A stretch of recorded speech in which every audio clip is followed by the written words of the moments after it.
அஸ்ஸலாமு அலைக்கும் வரஹ்மத்துல்லாஹி வபரகாத்துஹு. நபி ஸல்லல்லாஹு அலைஹி வஸல்லம் அவர்கள் கூறினார்கள், அல்லாஹு தாலா தும்பலை விரும்புகின்றான், கொட்டாவி விடுவதை வெறுக்கின்றான்.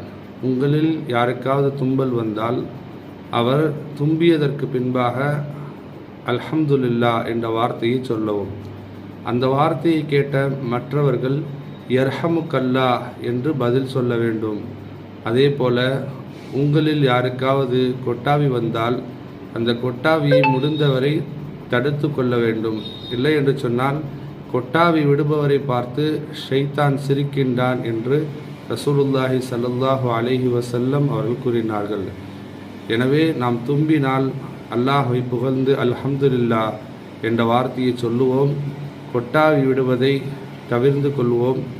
அல்லாஹ் நம் அனைவருக்கும் இந்த சுன்னத்தை பேணக்கூடிய நற்பாக்கியத்தை தருவானாக. அஸ்ஸலாமு